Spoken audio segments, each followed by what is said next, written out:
خصوصاً چین اور پاکستان کے تعلقات ایک نئے اور تیز رفتار ترقی کے دور میں داخل ہو چکے ہیں۔ ہم نے پاکستان کے اعداد و شمار کا ایک سادہ موازنہ کیا ہے، چاہے وہ مجموعی قومی پیداوار GDP ہوں، فیکس آمدنی ہو یا شہری ترقی کی شرح، سب کچھ اس وقت کے چین سے مشابہت رکھتا ہے جب اس نے اصلاحات کا عمل شروع کیا تھا۔ اس کا مطلب یہ ہے کہ پاکستان بھی تیزی سے ترقی کے ایک نئے راستے میں داخل ہونے والا ہے۔ بلو ورلڈ سٹی بھی اسی تناظر میں وجود میں آیا ہے، اس لیے اسے ایک خاص تاریخی مشن انجام دینا ہے۔ یہ مشن دراصل ہے کیا؟ یہ مجھے چین کے شینزن اسپیشل اکنامک زون کی یاد دلاتا ہے۔ میں شینزن کے ترقیاتی عمل کے بارے میں تفصیل سے بات کرنا چاہتا ہوں۔ ہمیں اس کی کامیابی کے راز جاننے ہیں اور یہ دیکھنا ہے کہ شینزن ہمیں کیسے متاثر کرتا ہے۔ شینزن کی ترقی کے 3 مراحل ہیں۔ پہلا، آغاز کیسے ہوا؟ دوسرا، تبدیلی و توسیع، اور تیسرا، اعلیٰ معیار کی ترقی کی جانب پیش رفت۔ ان میں سے ابتدائی 20 سال سب سے زیادہ مطالعہ کرنے کے قابل ہیں، کیونکہ اس وقت شینزن کی صورتحال بالکل ویسی تھی جیسی آج ہماری ہے۔ 1980 میں شینزن کے پاس صرف 2 مرکزی سڑکیں اور 1 واٹر پلانٹ تھا، لیکن شینزن نے خود اپنے معیارات قائم کرنے میں پہل کی۔ اس نے ماحولیاتی نظام، ٹرانسپورٹ اور شہری راہداریوں اور زمین کے استعمال کو اس طرح منظم کیا کہ کوئی بھی انفرادی منصوبہ شہر کی مجموعی قدر کو نقصان نہ پہنچا سکے۔ بعد میں شینزن نے 3 لیولز پر مشتمل منصوبہ بندی کے نظام کی بنیاد رکھی: ماسٹر پلان، ڈسٹرکٹ پلان اور تفصیلی پلان۔ یہ اس وقت چین میں اپنی نوعیت کا پہلا نظام تھا۔ مزید یہ کہ حکومت کے اندر ایسے ڈپارٹمنٹس قائم کیے گئے جو ان منصوبوں کو عملی طور پر نافذ کرنے کے ذمہ دار تھے۔ اسی بنیاد پر شینزن نے اپنا پہلا ماسٹر پلان تیار کیا۔ اس میں ترقی کے اہداف، سمت، سکیل اور شہری افعال کو واضح طور پر بیان کیا گیا۔ دلچسپ بات یہ ہے کہ شینزن نے ابتدا میں کلسٹر لیول کے ترقیاتی ماڈل کو اپنایا۔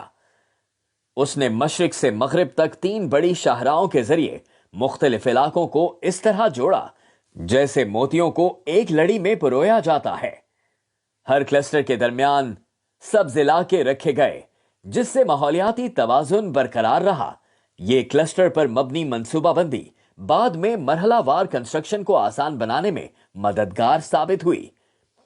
اس وقت شینزن نے 8 اہم علاقوں کو ترجیحی بنیادوں پر ترقی کے لیے منتخب کیا۔ اس کا اصول تھا، پہلے ایک علاقے کی منصوبہ بندی کرو، ایک کو تعمیر کرو اور ایک کو مکمل کرو۔ دوسرے مرحلے میں شینزن نے وسیع پیمانے پر توسیع اور تبدیلی کا عمل شروع کیا۔ سب سے پہلے اس نے ماسٹر پلان کا دوسرا ورژن تیار کیا۔ اس نے پچھلے 8 اہم علاقوں کو مرکزی نقطہ بنا کر پورے شہر کی ترقی کو آگے بڑھایا۔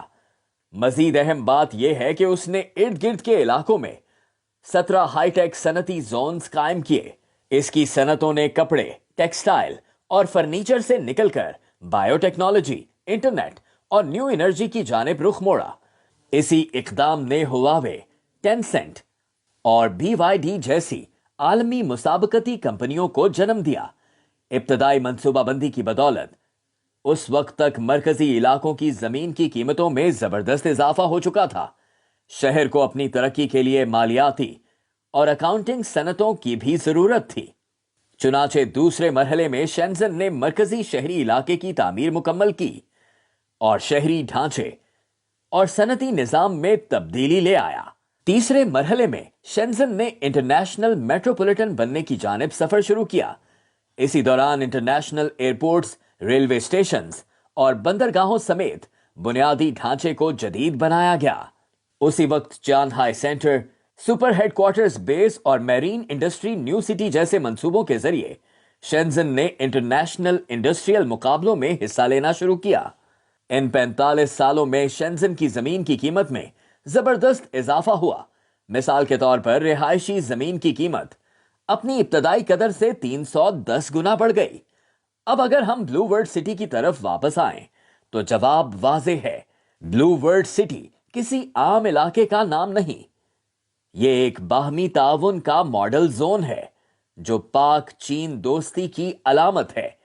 ایک مستقبل کا مثالی شہر جو پاکستان کے بلند اڑان والے عقاب کی علامت ہے، جو 5 ملین سے زیادہ آبادی پر مشتمل عظیم میٹروپولیٹن سٹی ہے اور ایک ایسا خوابوں کا شہر ہے جس کی تمنا پاکستان کا ہر نوجوان کرتا ہے۔ ایسے عظیم تاریخی مشن کے سامنے ہمیں کئی چیلنجز کا سامنا ہو سکتا ہے، مثلاً منصوبہ بندی میں نئے شہر کے تعمیراتی معیارات کیسے طے کیے جائیں، شہر کی شناخت اور پوزیشننگ کیسے متعین کی جائے، اس کے خصوصی فریم ورک کو کس طرح تشکیل دیا جائے اور وسائل کے بہتر اشتراک سے منفرد اقدار کیسے پیدا کی جائیں۔ تعمیر کے مرحلے میں کون سی صنعتیں فروغ پائیں، ترقی کو منظم انداز میں کیسے آگے بڑھایا جائے، ترقی کا ابتدائی محرک کہاں سے آئے گا، کن علاقوں کو پہلے تعمیر کیا جائے اور ان سب کے عملی ممکنات فیزیبلٹی کیا ہوں گے، انتظامات اور عمل درآمد کے لحاظ سے مزید تعمیراتی فنڈز کیسے حاصل کیے جائیں، ہر مرحلے میں کیا اقدامات کیے جائیں اور ان پٹ اور آؤٹ پٹ میں توازن کیسے قائم رکھا جائے۔